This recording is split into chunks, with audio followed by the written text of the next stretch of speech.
Hello जी, कैसे हो आप सभी। मैं उम्मीद करता हूँ आप सभी अच्छे और बेहतरीन अवस्था में हो। जैसे कि मैंने कहा था, हरियाणा टेस्ट सीरीज शुरू करेंगे और उसका एक लेक्चर कंप्लीट हो गया और आज हम इसका हरियाणा टेस्ट सीरीज का लेक्चर नंबर 2 करेंगे।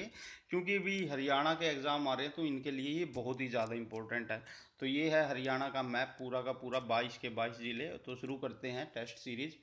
महाभारत का पुराना नाम क्या है। महाभारत, क्योंकि यह लड़ाई हरियाणा में हुई थी तो इम्पोर्टेंट हो जाता है। इसका पुराना नाम, रियल नाम इसमें जय संहिता है। यानी महाभारत इसको बाद में बोला गया। जब इसको बनाया गया था इसका नाम जय संहिता था और इसमें 8800 श्लोक थे स्टार्टिंग में। अब इसमें 1 लाख श्लोक हो गए, यानी बहुत छेड़छाड़ हो रखी है इस ग्रंथ के साथ। महाभारत का युद्ध कब लड़ा गया और कहाँ। महाभारत का युद्ध 900 ईसा पूर्व में कुरुक्षेत्र में लड़ा गया। जो अभिमन्यु था, अभिमन्यु का क्या पुत्र था, परीक्षित। परीक्षित की राजधानी हरियाणा में कहाँ थी, तो ये असंध असंधिवत करनाल में थी। तो आपने याद रखना है क्योंकि हरियाणा से जुड़ा हुआ है।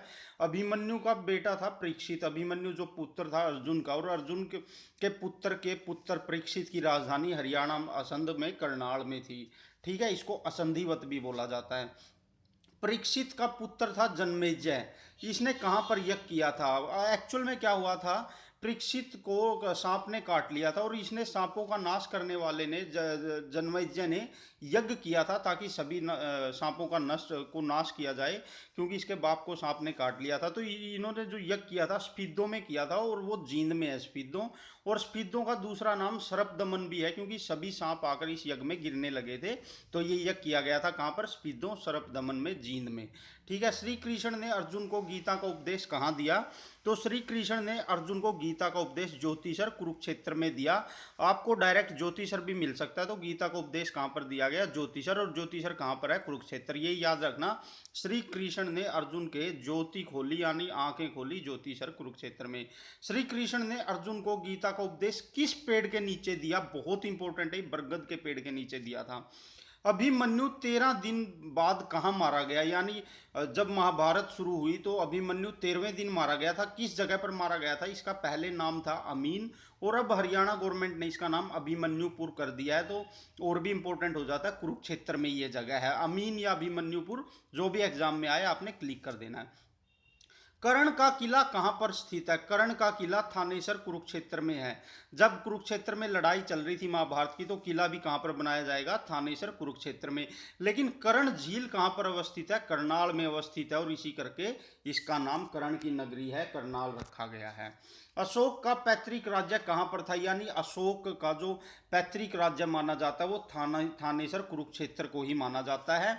अशोक ने बुद्ध के अवशेष किस स्तूप में रखवाए थे, जब डायरेक्ट पूछ लेंगे तो हरियाणा में बुद्ध के अवशेष भी थे, यानी उनकी जो बॉडी थी उसके अवशेष रखवाए गए थे। हरियाणा में कहाँ पर रखवाए थे, तो थानेसर कुरुक्षेत्र में रखवाए थे।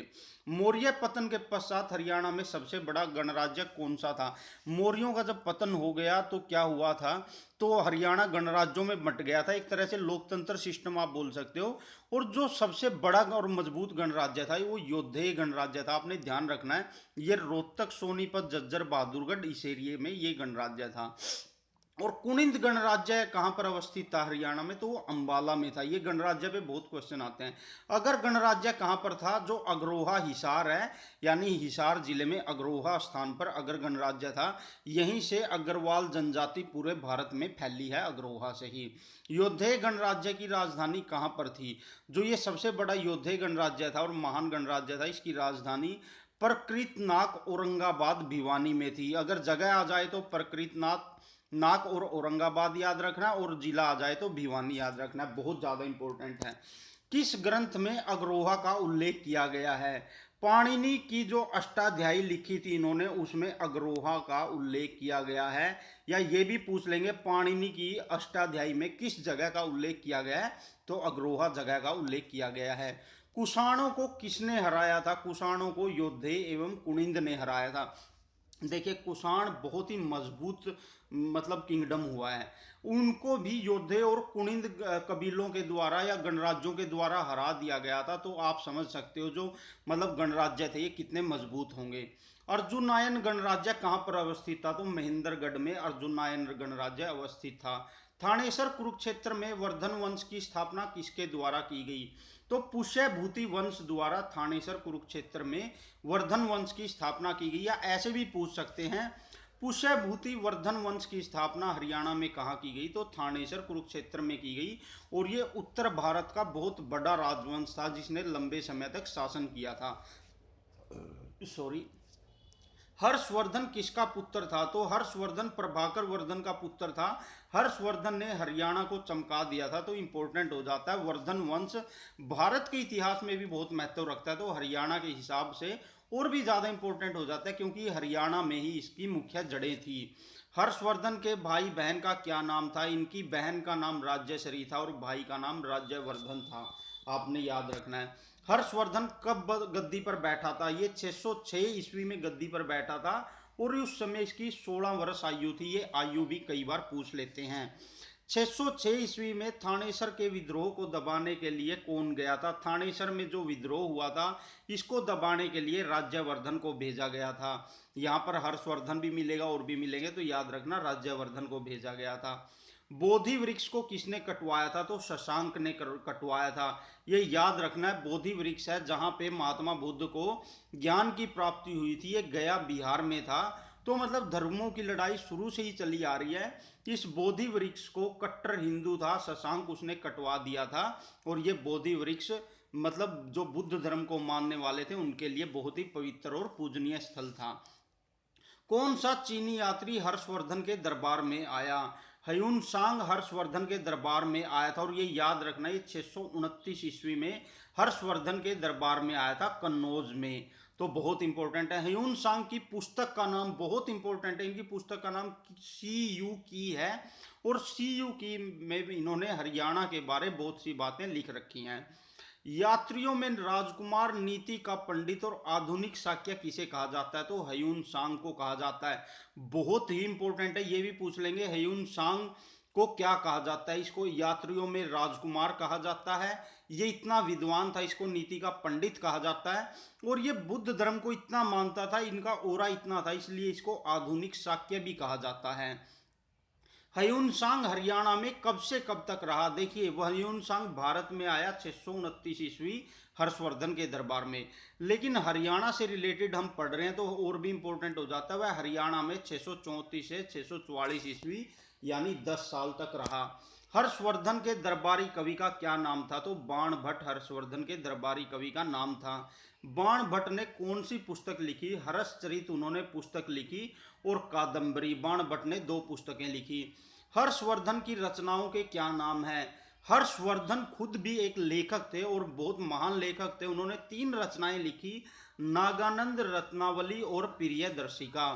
कुंभ के मेले की शुरुआत किसके द्वारा की गई, ये जो कुंभ का मेला है ये जो पूरी धरती है अर्थ पे सबसे बड़ी गैदरिंग है, आप लगा लो ये कितना इंपॉर्टेंट होगा। और एक हरियाणवी किंगडम ने इसकी एक तरह से स्थापना की थी, तो और भी इंपॉर्टेंट हो जाता है। ये एक ऐसी एकमात्र गैदरिंग है जो चांद से भी दिखाई देती है। तो इस कुंभ के मेले की शुरुआत हर्षवर्धन द्वारा की गई थी। प्रयाग में महामोक्ष परिषद किसके द्वारा बुलाई जाती थी, ये हर्षवर्धन द्वारा बुलाई जाती थी हर 5वें साल में। ह्यून सांग के समय में कौन सी महामोक्ष परिषद बुलाई गई थी, या ऐसे पूछ लेंगे ह्यून सांग ने कौन सी महामोक्ष परिषद में भाग लिया था, तो 6वीं महामोक्ष परिषद में ह्यून सांग ने भाग लिया था जो कि प्रयाग में थी। हर्षवर्धन के समय कौन सी बाहरी जाति आक्रमण करती थी भारत या हरियाणा पर, तो आपने ध्यान में रखना है हर्षवर्धन के समय हुण जाति आक्रमण करती थी भारत या हरियाणा पर। हर्षवर्धन को किस राजा ने हराया था, हर्षवर्धन को एकमात्र पुलकेशियन द्वितीय द्वारा हराया गया था और 634 और 35 ईस्वी, ये डेट भी याद रखना कहां पर हराया गया था, ये भी पूछ लेते हैं। हर्षवर्धन को पुलकेशियन द्वितीय द्वारा कहां हराया गया था, तो नर्मदा नदी के तट पर हराया गया था। बहुत ज़्यादा इंपॉर्टेंट है, इतने प्रतापी राजा को हराना, वो भी मतलब इस लार्ज लेवल पर, और इसकी पुष्टि भी हो चुकी है ह्यून सांग के लेखों से, तो काफ़ी इंपॉर्टेंट है ये। हर्षवर्धन की प्राज्ञ की जानकारी हमें कहाँ से मिलती है, तो जो ऐहोल अभिलेख है ये इसका सबसे पुख्ता प्रमाण है, डायरेक्ट पूछ लेंगे।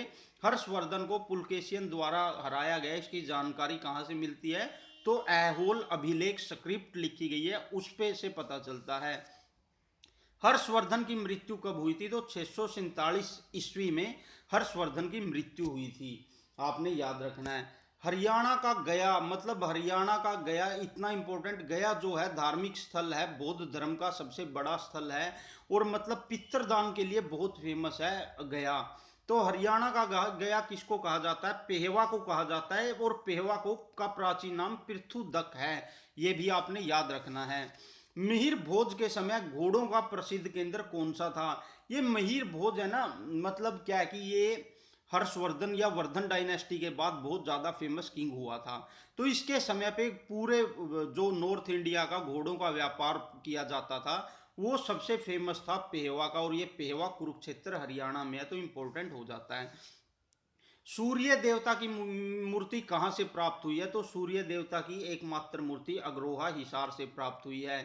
फरीदाबाद में सूरज कुंड झील का निर्माण या सूरज कुंड का निर्माण किसने करवाया था? तो सूरजमल ने करवाया था। बहुत इंपॉर्टेंट है क्योंकि सूरज कुंड मेला लगता है, और आप इसको ऐसे भी जोड़ सकते हो, सूरज कुंड का निर्माण सूरजमल, सूरज सूरज दोनों जगह है, तो इन्होंने करवाया था। सूरज कुंड का सूरज कुंड नाम रखने से पहले इसका पहले क्या नाम था? तो इसका नाम मयूर झील था। तो ये था हरियाणा का डिस्कशन। देखिए, ये इसमें हम वही क्वेश्चन करेंगे जो हरियाणा से रिलेटेड हैं, जो इंडिया से रिलेटेड मिडिवल पीरियड के या एंशियंट पीरियड की जीके है, उसके लिए मैं अलग से क्वेश्चन करवाऊंगा। लेकिन हरियाणा के एग्जाम में 25 से 30 क्वेश्चन सिर्फ हरियाणा के आते हैं, जो कि काफ़ी डोमिनेटिंग टाइप का पेपर हो जाता है, तो उसके लिए सिर्फ हम सबसे पहले हरियाणा जीके पे जोर देंगे। और नेक्स्ट मंथ और उससे नेक्स्ट मंथ हरियाणा एग्जाम आने वाले हैं, तो इसी करके मैंने टेस्ट सीरीज ये शुरू की है। मैं उम्मीद करता हूँ आप सभी को ये पसंद आई होगी। आप सभी का बहुत बहुत धन्यवाद। जय हिंद, जय भारत।